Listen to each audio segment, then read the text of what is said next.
अस्सलामुअलैकुम वरहमतुल्लाहि वबरकातुहू।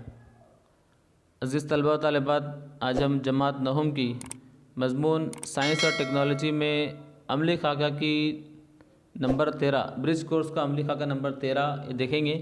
और इस अमली खाके में हमें अमराज के मुख्तलिफ़ अक़साम, बीमारियों की किस्में हमें देखना है, वो कौन कौन सी अमराज पाई जाती हैं। सबसे पहली चीज़ ये है कि सेहत किसे कहेंगे। सेहत किसी मर्ज़ में मुब्तला ना होना ही सेहत नहीं है कि मुझे कोई बीमारी नहीं है तो मैं सेहतमंद हूँ, ऐसा नहीं है। बल्कि जिस्मानी, दिमागी और समाजी तौर पर पूरी तरह चाको चौबंदी की हालत, पूरी तरह फ़िट रहने की जो हालत है वो सेहत कहलाती है।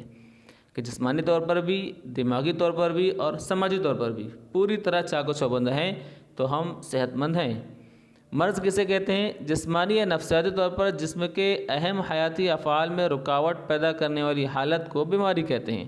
अब जो हमारे हयाती अफ़आल हैं उसमें रुकावट पैदा हो जाती है जिस्म के, जैसे इंसान को खाना नहीं चल रहा है, सांस लेने में तकलीफ़ हो गई, या जो है चलने में तकलीफ़ हो रही है, तो ये सारी क्या है कि इसके जो हयाती अफ़आल हैं उसमें रुकावट पैदा हो रही है, तो ये क्या कहलाएगा? मर्ज़ कहलाएगा। हर मर्ज़ की मखसूस अलामात होती हैं, हर किसी की साइन और सिम्टम्स होती हैं, अलामतें होती हैं, और उन अलामात की मदद से हम मर्ज़ को अक्सर पहचानते हैं।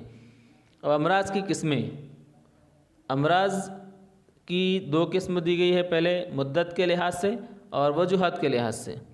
मुद्दत मतलब कितना लंबा, कितनी देर तक के वो मर्ज़ है, तो उसको हम कहते हैं कि तवील मुद्दती या दायमी अमराज़। कुछ बीमारियाँ ऐसी होती हैं कि तवील मुद्दती होती हैं, बहुत दिनों तक बीमारियाँ चलती हैं, या फिर दायमी होती हैं, हमेशा के लिए हो जाती हैं।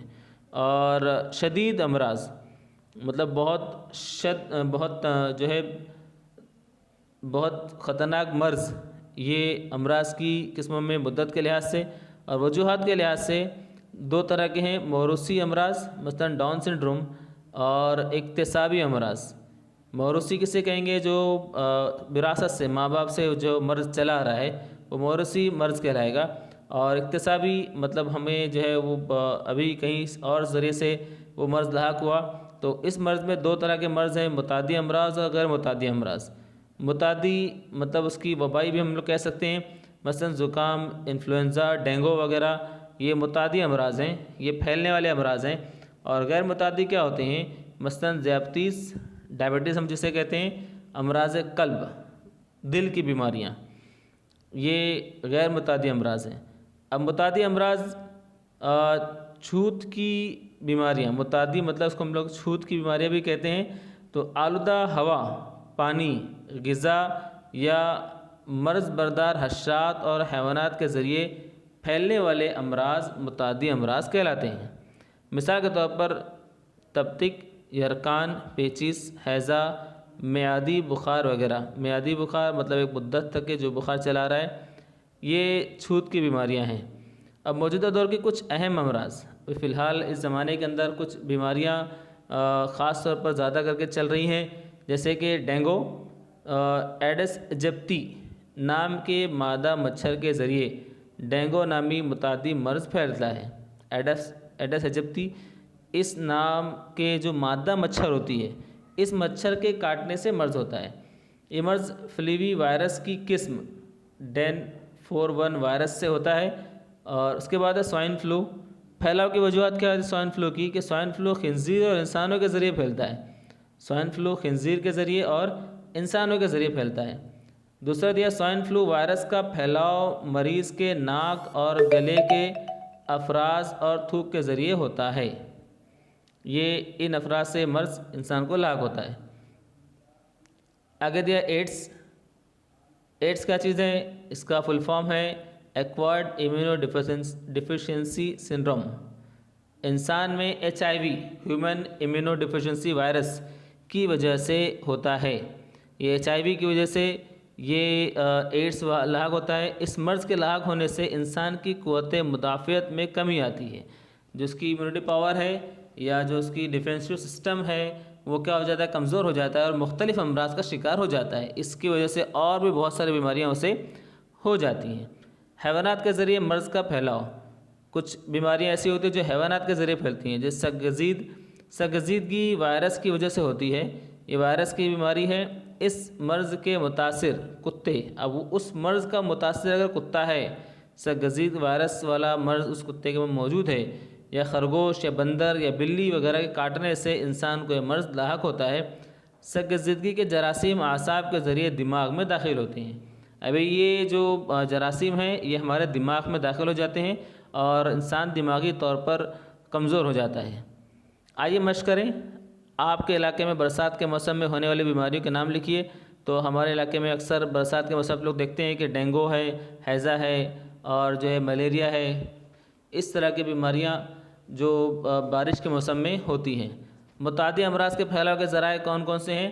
तो मुतादी अमराज के फैलाव के ज़रिए हमने देखा कि गंदा पानी, और यहाँ पर उसके लिए और भी जो वजूहत दी गई है मुतादी अमराज के लिए, तो आप लोग उसको यहाँ से देख सकते हैं। आलूदा हवा, पानी, ग़िज़ा या मर्ज़ बरदार हशरात और हैवानात, ये सारे जो है मुतादी अमराज के ज़राए हैं।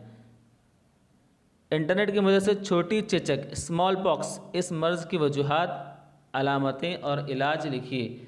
अब आपको क्या करना है, इंटरनेट पर स्मॉल पॉक्स डालकर, छोटी चेचक डालकर आपको चेक करना है और उसके रीज़न्स क्या हैं, अलामतें वजूहात क्या हैं और अलामतें क्या हैं, उसके साइन और सिम्टम्स क्या है और उसका इलाज क्या है, उसका क्योर क्या होगा, उसका इलाज कैसे किया जाएगा, वो आपको जमा करके लिखना है।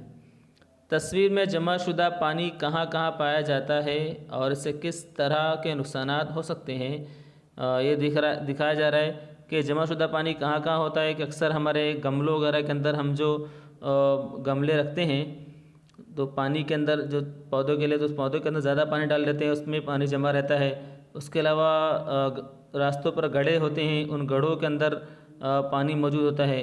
और घर में बाल्टियाँ कई ज़माने से पड़ी हैं, उसमें पानी हमने छोड़ दिया है तो वो पानी जमा हो जाता है। रास्तों पर पुराने टायर पड़े होते हैं, उन टायरों के अंदर भी पानी जमा हो जाता है और वो जमाशुदा पानी नुकसान का ज़रिया बन जाता है। कहीं पर टांकी के ज़माने से रखी हुई है तो वहाँ पर पानी जमा हो जाता है। और दीवारों वगैरह के आसपास में, या हम कह सकते हैं कि जो दीवार की बाउडियाँ वगैरह होती हैं वहाँ पर पानी जमा हो जाता है। और इसकी वजह से होता क्या है कि इन जमाशुदा पानी के अंदर बहुत सारे मादा मच्छर जो होती हैं अपने अंडे देती हैं और उसका लार्वा वहाँ पर पनपता है और उसकी वजह से मच्छरों की तादाद बढ़ जाती है। और उसके अलावा दूसरे जरासीम भी इस जमाशुदा पानी के अंदर परवरिश पाते हैं और उसकी वजह से आसपास के इलाके के अंदर बहुत सारी बीमारियाँ वजूद में आ जाती हैं। तो ये तो इसके नुकसानात। तो ये हमारी एक्टिविटी, इंशाल्लाह फिर मुलाकात होगी अगली एक्टिविटी के साथ। अस्सलामु अलैकुम वरहमतुल्लाहि वबरकातुहू।